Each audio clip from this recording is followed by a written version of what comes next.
Hello and welcome to the Mailbox Rogues Gallery. My name's Sean. And my name's Burch. And once again, we are hosting the podcast from our separate prisons on different sides of the planet. Been a pretty good week for me, Burch. How have you been? Yeah, not too bad. Yeah, kind of same old, really. What, you been keeping all right? Yeah, we've actually had a bit of an eventful week here in St. Drongo's prison for the mad and the insane. Oh yeah. We've had a celebrity visitor. It's been very exciting. A celebrity visitor? Oh my God. Who the hell would that be? None other than the Queen of Pop herself, Madonna.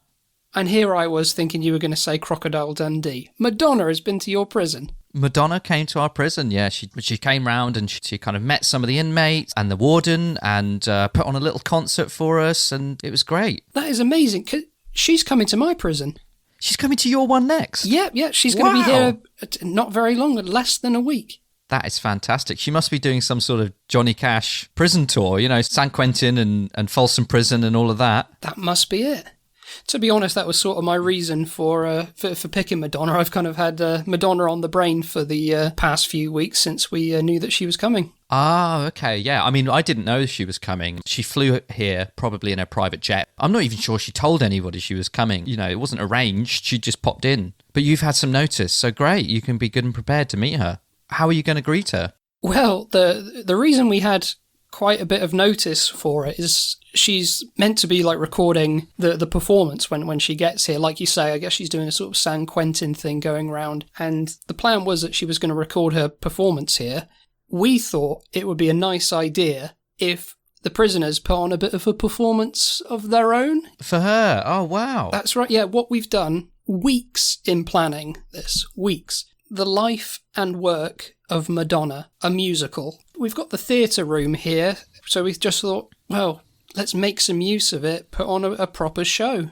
I think she's going to love it. Yeah, she's very fond of herself, Oh, so a musical about herself, she'll love it. The stuff we've got planned, honestly, it's going to be dynamite. We've got lots to talk about her then this week.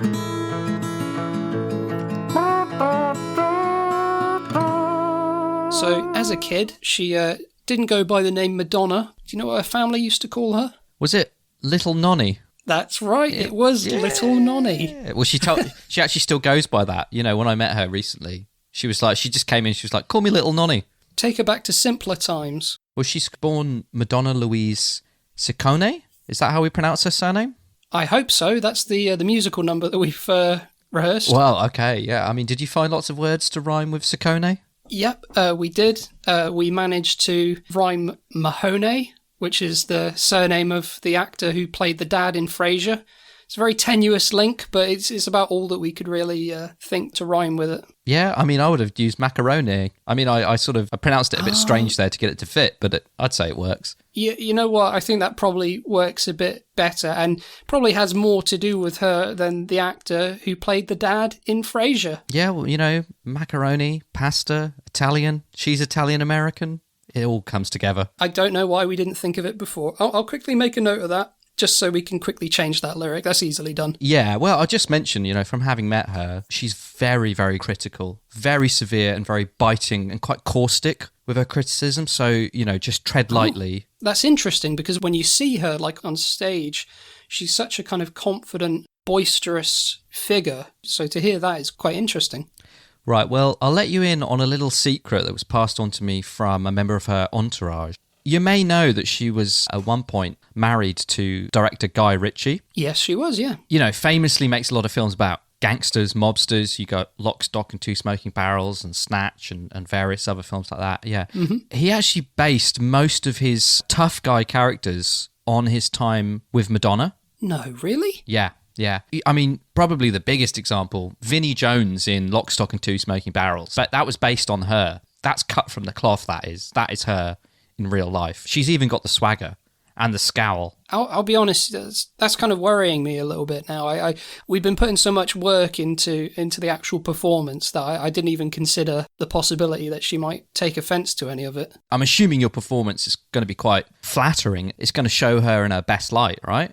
Sure. I mean, we think that we've captured the real essence of her as a person, kind of, like I was saying before, very confident, boisterous. So she doesn't seem to be afraid of hiding anything about herself. She's very open and honest. So we thought that would sort of be the best way to go about this particular performance. Yeah, maybe. But like I say, she is a real hard ass, and she's quick to violence. I mean, oh no, she's good at it too. You know, Brad Pitt in Guy Ritchie's film Snatch, she's like a bare knuckle boxer. Yeah. She's quick with the fists, right? She'll take anybody down. Right. Okay. I'm sure it'll be fine. Some of her entourage are quite well trained at holding her back. Right, holding her back. Okay, good. Yeah, I mean, but if she really wants to, she'll get you. She'll get you. Okay, well, I mean, I guess we've got prison guards here.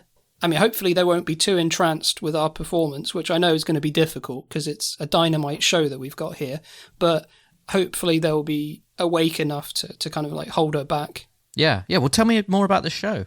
We open up with a song called Hey Little Nonny Nonny.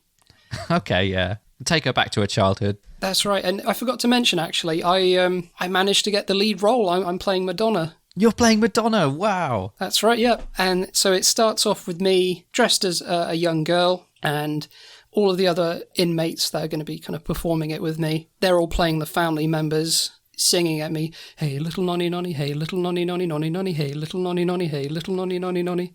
And it's just like a really... It's very catchy. It sounds great. I mean, there's more to it than that, but that's just kind of like the opening hook, I would say. Yeah. Oh, and I am hooked. Oh, well, thank you very much. So we go from that. Sorry, I don't want to slow you in your tracks, but I'm just trying to picture you there on the stage dressed as a little girl. So you've got, what, pigtails and a little pink dress or something? That's right, yeah.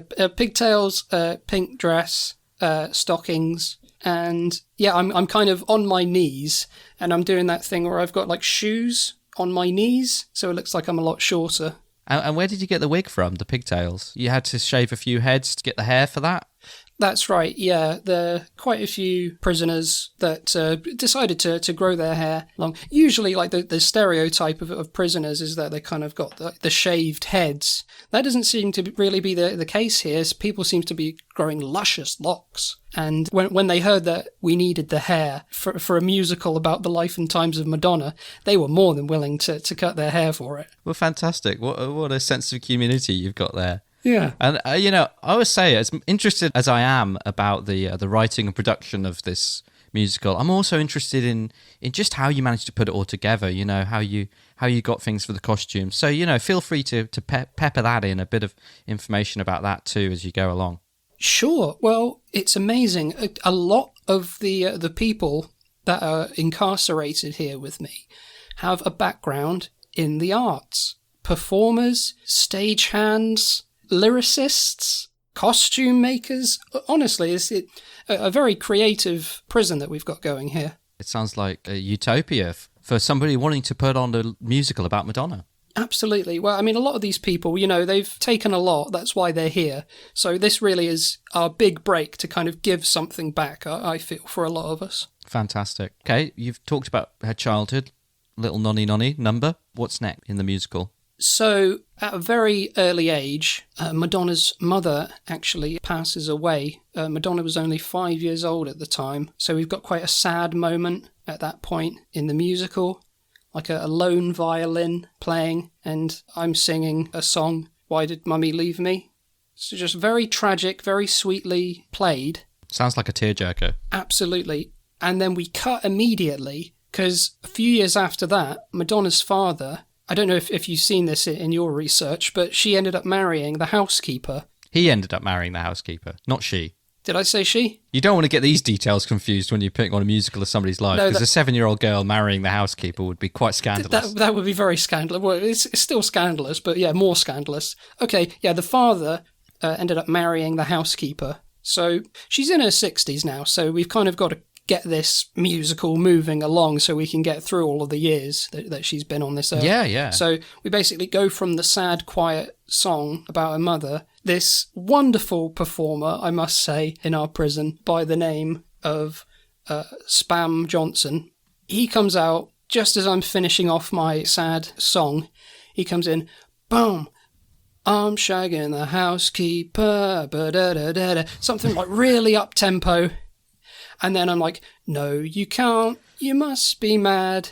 And then he's like, I'm marrying her, and I'm really glad. really glad. And then all the other inmates come out and they start can dancing. Just like it's... Oh, wow. Yeah, I mean, there's so much going on. This is just like the first 3 minutes of the performance, and we've already had 3 different songs. Wait, yeah, I was going to say, you're flying through them, blimey. You're in a bit of a rush to write these songs then, were you? Yeah, well, I mean, like I say, she's getting on in a bit. She's lived a life, so we just need to pack it all in there, really. You know what? I mean, I've never heard of a musical where the songs are a minute or less each, but I will say I do tend to find myself getting a little bit bored sometimes, so maybe this can really hold some attention. Yeah, well, I mean, what do you think about that? Do you think, you were saying earlier that she's kind of a bit critical, do you think she'd find any issue with any of that? Making light of what I've read, she felt as a betrayal from her father to herself and the memory of her mother. Making light of that with sort of can dancing. I mean, I can see her getting maybe a little bit upset about that. It might earn you a karate chop. What if we changed the can dancing to like Charleston or something like that? Something a bit classier. Is the Charleston really classier than the can? I suppose it is, really. There's less knickers involved.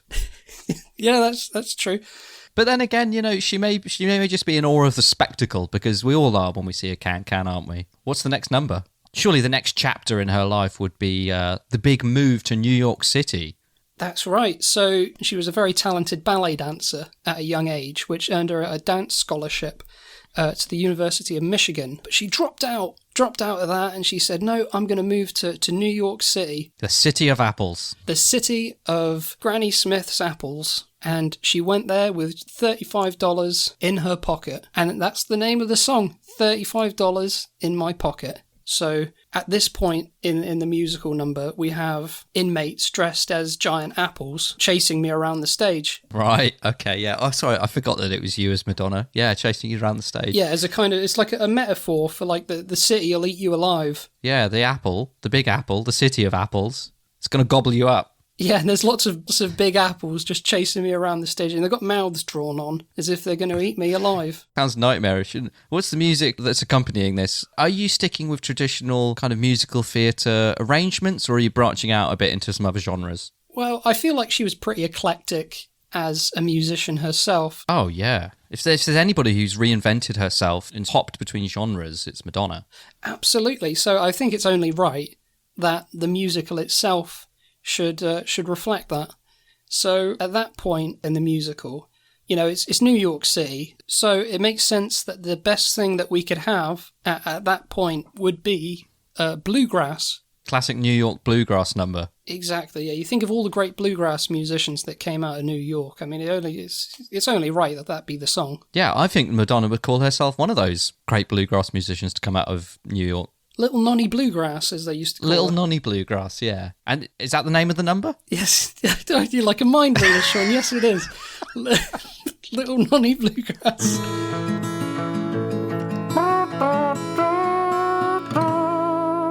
So just another thing about Madonna I thought we'd talk about. She's quite famous, really, for adopting kids, isn't she? That's something that was in the papers a lot in the 2000s. That's right. She has quite a few sprogs. Because she was doing some charity work in Malawi, I think it was 2006. While she was there, she just ended up deciding to adopt this boy. It was a little bit controversial because she didn't actually follow the typical Malawian laws for adoption, but she still managed to bring this kid home with her. And then since then, she's adopted 3 more children from Malawi, so she must love them. Particularly of the Malawian variety, apparently. It just made me think about some of the children I've adopted. Oh, right. Yeah, I mean, it's all been since I've been here in prison in Australia, in St. Drongos. I was going to say, I don't remember you ever adopting kids before, but it's since you've been in prison. Yeah, no, this is recent. I was on a chain gang recently, digging trenches alongside the roads. I mean, just for fun. Something to do. Yeah. Anyway, this kid comes up to me, and he's just asking what we're up to, and yeah, we struck up a bit of a friendship. You know, he mentioned that he was lost. He couldn't find his mum and his dad. So I thought, I'll adopt you if you like. And so, that's how young Bruce came into my care. And he just lives here in the prison with me at the moment. Right. Okay. How long was Bruce missing from his parents? No, I don't know. We were just about to hop back on the bus. So I said, oh, go on then. I'll adopt you. Hop in my backpack. Snuck him on board the prison bus. he loved it in there. He thought it was great. And so him and the other kids I've adopted, we all live in the cell together. Other kids? Yeah. Well, like we've been out on the chain gang a few times, and I don't know, there's all these lost kids wandering about. I mean, we're quite near like a play centre, and sometimes they prop the fire door open, so maybe the kids are just wandering out of there. I mean, when these kids come to you and say that they're lost, I'm going to guess that they're not orphans, but they just, like you say, wandered off or like been away from their parents for like a short amount of time, and you're taking them to, like, as you previously described, like a pretty hardened prison. I suppose you could look at it like that. I mean, if they tell me they're lost, I read that in a couple of ways. I read that as in, I don't have a mum and a dad right now, and spiritually lost as well. And, I take it upon myself to look after them in both senses there. I mean, if they are lost spiritually, these kids, what are they going to find in prison? Because the way you've described it to me, your prison in the past, it sounds like a pretty tough, horrid kind of pit of squalor. Well, yeah, but, this is where the really beautiful aspect of this, and honestly, like, they could make this into a film, right? Because I've snuck all these kids into the cell, right? There's 4 of them. Bruce, Sheila, Shazza and Bazza, right? And me and my cellmates, the Hemsworth twins, and these 4 kids. And don't forget there's 3 of those twins as well, so I don't forget remember. that. Yes, of course. Yes. As was previously established in episode 31. Yeah, so that, it's crowded, and you'd think in such squalid conditions it would be quite heartbreaking. But actually, what you found is that all these prisoners, we've all bonded and banded together to kind of create like a ring of protection around these kids, and we school them, we instruct them, we care for them, we give them, food from our rations. It's actually, it's created a very tender atmosphere in the prison that's really quite beautiful. Right, and what, the guards haven't caught on that there are children let loose in this prison?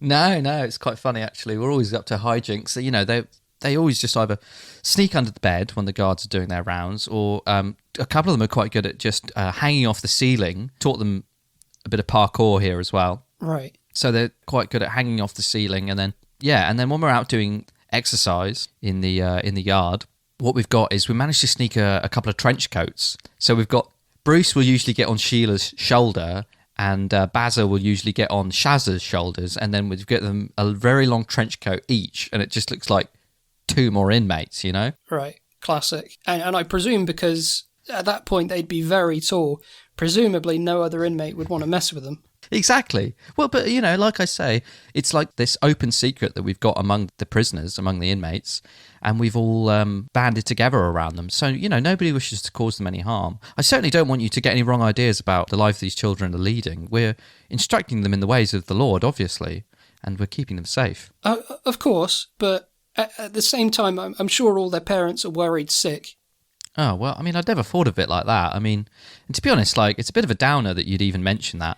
I mean, look, if it matters to you, we'll send them home next time we're on the chain gang. I mean, I don't know these kids, so I'm just making suggestions here. Right. I mean, you know them better than me. You're the one raising them. Yeah, I am actually. I am, as a matter of fact, and I'm doing a damn good job. I'll say so too. And if you really think that next time we're on the chain gang next to the play centre, I should just off you go, little pat on the head, back to whence you came.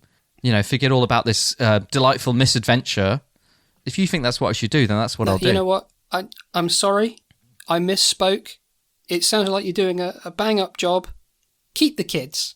Thank you. Yeah. Sometimes, as a parent, you just need to hear some validation because, every parent struggles with knowing whether they're doing the right thing when they're raising their child. And, and raising 4 children in one prison cell with 3 other grown adult inmates, sometimes you do lay awake at night questioning whether that's the right thing to do or not. And thankfully, I mentioned previously, we've got the Minogue twins, Kylie and Danny. They're in the cell next to us. And, they're really good. They'll lend a hand. If ever the kids are getting a bit too much for us in our cell, and they've got real maternal instincts as well, like we all do. It's nice that they do have a family unit there. In a sense, they've got 4 fathers, you and the Hemsworth twins, and then they've got the 2 mothers with the Minogues. And then, of course, the extended family. I'm sure, as you mentioned, all the other inmates look out for them. Yeah. Uncle Slasher, Uncle Smasher, Uncle Rasher. He's a pig farmer. Oh, like you say, it is one big, happy family. That sounds beautiful. I hope your family grows and grows. Well, I don't know how that would happen. Oh, you mean adopting more kids? Yeah. Well, if I ever see any more about. Yeah, so that's my story about adoption. But you actually mentioned adoption in your last letter as well, didn't you? Because you're hoping that Madonna's going to adopt you next. That's absolutely right, yeah. I mean, I'm not from Malawi, so I've got that going against me. Yeah, you do. But I have a lot of other qualities. You know, for one, I speak English, which the other kids probably didn't, so I've got that going for me. She won't have to worry about teaching me English. Yeah, that's true. I can mostly look after myself, you know. I can make toast and oven pizzas, so I pretty much know how to cook breakfast, lunch and tea. Yeah, that's good. I know how to put socks and pants in a wash basket. Just in the wash basket? Ready for them to be cleaned. Ready for them to be cleaned, yeah. Well, as your mum, I'm sure she can handle that. But we've got to meet in the middle somewhere, you know. I can't just do it all for her. Yeah. Oh, of course, you put it in the basket. That's half the work. And then she cleans it. You know, and also, you've written a whole bloody musical about her, mate. I mean, I think you're going to stand out to her. I mean, if she's looking to adopt any of the inmates, well, I don't know whether she is or not, but if she is, when she sees you there underneath that spotlight in blonde pigtails, down on your knees pretending to be her as a little girl, how could you do anything but grab her attention? Well, that's right. And the last song in the musical is pretty much me saying, please adopt me. Right, that one's not very subtle then. No, but we've peppered it in with like one of her classics, Papa Don't Preach. We changed the lyrics from Papa Don't Preach to Please Adopt Me. Okay, yeah. She might like that. I hope so. You know, I mean, the amount of effort. Like these kids from Malawi, you can't tell me that they made a musical about her. You know, if the minute she sees this musical, she's going to throw those kids away. I mean, they're probably adults by now, but she's going to throw them away and say, you know, I got a new favourite in town. Yeah. Well, I don't know about that. I mean, I don't think the way to her heart will be to directly and explicitly compete with the children she's already adopted. I think maybe try to enmesh yourself as part of the family unit rather than competing. That would probably be more endearing to her. She's obviously somebody who family is very important to. Right, okay. I mean, it's just that we do have like a verse in the song which pretty much says, you know, forget about those other kids. They're idiots. They can't write musicals. Choose me. So you're saying it'd probably be best to not include that verse? Maybe not, yeah. Is that like you break that down to like a rap, a bit of spoken word or something? That's right. We actually, at that point, it's a little bit different. We introduced the beat to Rapper's Delight, and I start rapping about how much her other kids are idiots and that I'm the best. Wow. I've heard Rapper's Delight sampled in a lot of ways, but I'm going to say that's got to be the most original. Thank you very much. But I'm getting mixed messages from you now, so should I keep it or should I not? You know what? I just think at first thought, I thought she's going to hate it, but you know what? The sheer audacity and originality of it, I think you've got to keep it, even if it destroys your hopes of being adopted. You owe it to the world. Now this is difficult. Now what is more important to me, putting on a good show, or being adopted by Madonna? I mean, this is just something I have to choose now, and it all hinges on this one song. This is something every creative voice has to struggle with at some point in their career. I mean, this exact scenario specifically. Are you going to try and speak to your audience, or are you going to try and listen to yourself and your creative inner voice? That's what you've got to ask yourself. I mean, I know what choice I'd make. Yeah. You know what? Because it's not just me. It's the other guys. Everybody's worked so hard on this. We've put in blood, sweat and tears on this production. So I'm going to go with my heart. We're going to perform the song. And if she doesn't like it, then that's that. And you know what? Maybe to soften the blow a little bit in terms of what you're singing about, maybe get that blonde wig and pink dress back on. And, you know, you can make yourself look young and innocent. And what she'll see is herself stood there in front of you. She's literally almost looking at her inner child on a stage in front of her. I mean, how could she not want to adopt you? Yeah. I mean, the amount of scrapes that wig and dress have gotten me out of in prison, I'm sure it'll just work wonders again. Gotten you out of? I can only imagine that getting you into scrapes in prison. No, you'd be surprised. You'd be surprised. People, when they look into my eyes and they see the pigtails, they daren't bother to hurt me. Miraculous. It beggars belief, to be honest. Okay, Burch. Well, another interesting chapter in the life of Madonna that we haven't talked about yet was she actually had a stalker at one point, didn't she? Is that something you've written any songs about? That's right, yeah. It's quite a big part of the musical. A very difficult and traumatic moment in Madonna's life. So in the mid-90s, this person called Robert Dewey Hoskins was pretty obsessed with Madonna, and he ended up threatening to kill her, stalking her, and there was a court case in 1995. And he ended up going away for 10 years, and then when he got out, tried it again, ended up going to a mental institution, ended up escaping from the mental institution. So he's been in and out of institutions. He's been incarcerated quite a lot due to his obsessions with the artist Madonna. Well, he sounds like a thoroughly unhinged individual, and, thankfully, he's locked away where he can never get to her again. Yep, that's right. Yeah, he's locked away. He's actually an inmate here where I am. Right, he's with you, but she's coming to you. She's coming to your prison, right? Yeah. Who do you think's been writing this musical? Oh, I see, because he's got all the knowledge, right? Yeah, I mean, don't get me wrong. The guy's a piece of shit. I don't condone his actions one bit. But if you're going to be writing a musical about Madonna, someone like him, with the knowledge that he has... What a resource. Exactly, yeah. You're gonna utilise that, aren't you? And the only caveat that he had was if he could have a major part in it. Right. Who's he going to play? He's playing himself. Oh, okay, yeah. I suppose that makes sense, doesn't it? Yeah, I mean, that is a major part. So there's a point in the musical. It happens very abrupt. Kind of like I'm partway through a song and then the lights go off and the music stops and it's like... It's meant to be like, what the hell's going on? Why is everything stopped? Is there a problem with the power? And then you just hear like a boom, boom, boom. Oh. And it's like, oh, what's that? And it's like boom, boom, boom. And then a spotlight appears next to Madonna in the audience. He stood there next to her, and then he lets out a devilish grin, and he says... Yes, it is me, Robert Dewey Hoskins. And just to check, so he's not standing next to you dressed as Madonna, he stood next to the real Madonna in the audience. Yeah, the real Madonna. Yeah, this is like, we're breaking the fourth wall here, really kind of going into the audience and just interacting with what we have in front of us, really. So he goes out there, and I mean, you can never predict how an audience is going to react, but... I mean, we'll just have to see how it goes on the night, just improvise. But the idea is that he goes into this song like a boom, boom, ba-da-dum, boom, boom, kind of like a jazzy kind of waltzy song. He goes into like the song that he penned himself about how he's like the world's greatest lover, how he's like the nicest guy, the handsomest person, and he's looking for love. And it ends with me dressed as Madonna, getting on stage, and we end up getting married.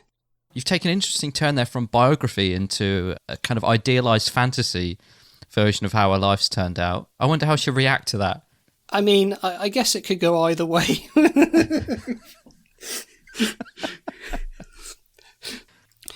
I mean, it's not my choice, this song. It was very much like, look, I'll give you the information that you need to write this musical, but we need this one scene. And we were like, I don't know. I mean, but by all accounts, mate, you traumatized the woman. And he was like, look, those are my terms, take them or leave them. It's like, all right, fine. I mean, it's a 90-minute show.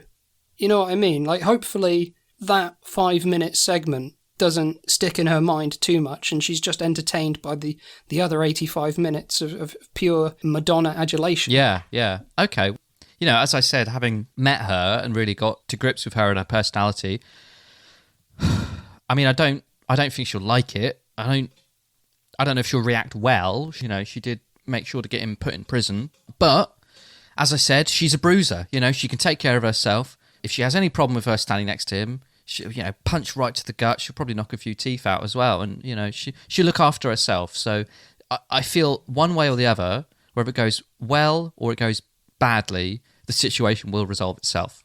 Right. And I mean, we've prepared for the worst. There's an understudy in the wings who knows his lines. So, if he does get beaten to a pulp, then we can still continue. Perfect. Okay. So that does sound like a real show-stopping moment. Would I be right in assuming that that's like some sort of dream sequence there? Yeah, well, Robert doesn't know this, but we've kind of agreed to do the scene. He thinks it's going to be the grand finale. Mm. But we've not given him the last few pages of the script, which is going to be the real finale. Basically, we're going to have all that dross with him as being like a dream or a nightmare sequence, really, because it is a nasty piece of work. We got to make people aware that is kind of how we feel about the man. I mean, you could be, unbeknownst to him, on the stage, in bed, sort of writhing about underneath the covers, going, no, like making it look like you're having a nightmare.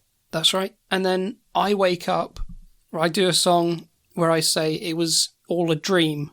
It's a cover of that Tupac song where he says that, in fact. And actually, Madonna dated Tupac, so she'll know that one. Exactly, yeah. So it all ties in nicely.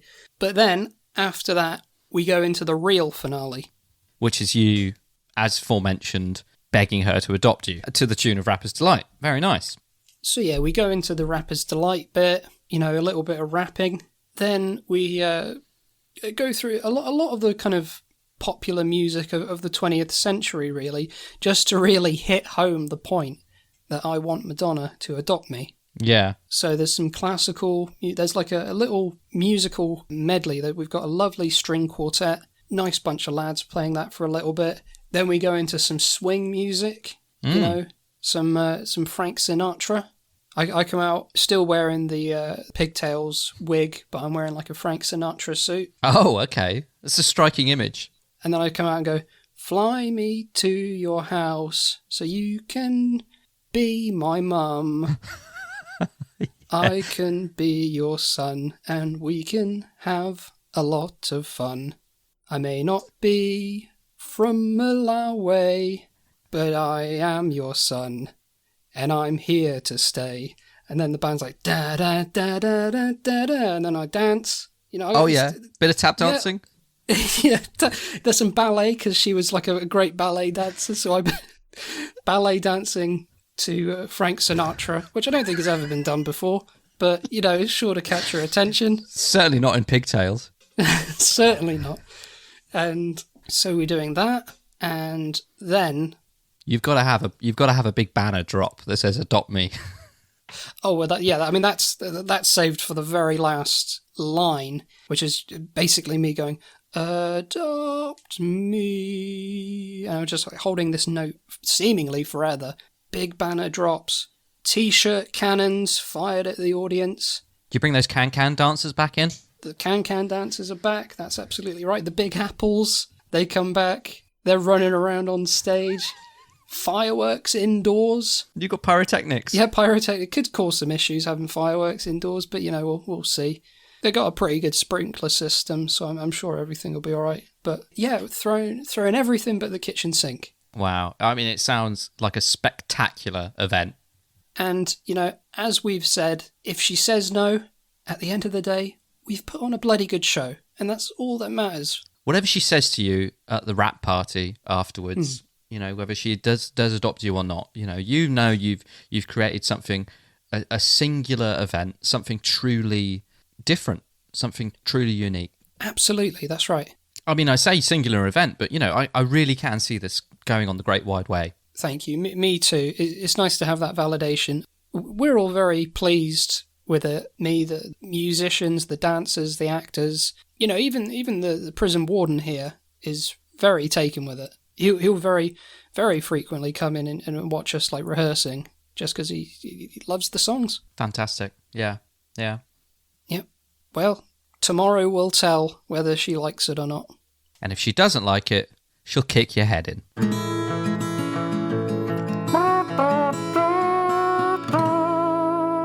All right, well, that is our episode about Madonna. So thank you very much for listening, everybody. I think you'll agree with me that we can all wish Burch success in his endeavour with the musical and the adoption. If you've enjoyed the episode, please do get in touch. You can get us on mailboxroguesgallery@gmail.com or Twitter. Burch, you know about that, don't you? Yes, I do. Our Twitter is @mailboxrogues. And you can also find us on Facebook, and we also have an Instagram page. And anybody who's enjoyed the episode could give us a rating on Apple Podcasts or any other podcast player of choice that they use. That would be fantastic. Yep, you can find us wherever you get your podcasts from, and we're also on YouTube. So give us a subscribe there as well. And with any luck, we'll have some videos of Burch's musical to upload there soon as well. Oh, here's hoping. We've pulled out all the stops. We've got some very nice cameras coming in, a few camera operators, lights. I'm sure it'll be a bestseller at Christmas. That's probably it for this episode. I just mentioned Burch. I don't know about you. This prison life, it's okay. I've been reading about this guy, John Dillinger, recently. Oh yeah, the famous bank robber. Yeah, and he actually had a few ideas as to how to get out of prison.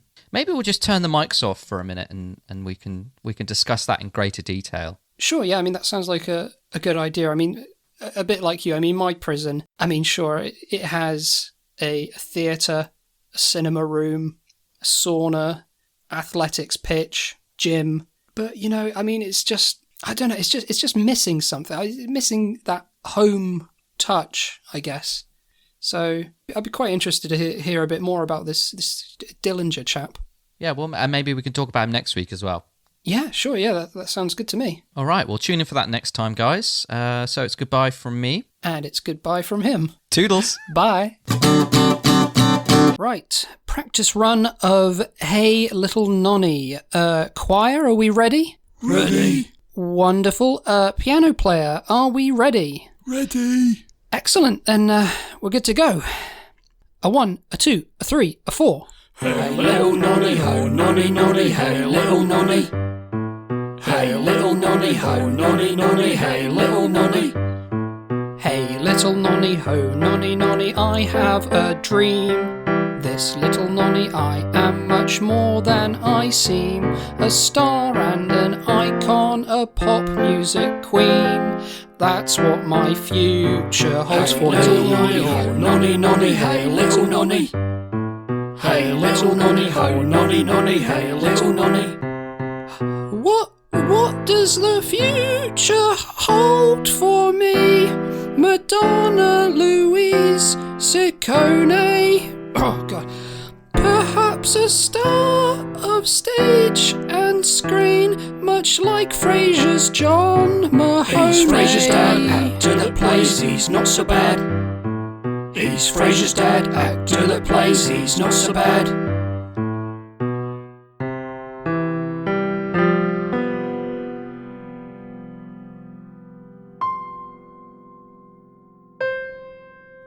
Well, I think we're going to Broadway, baby.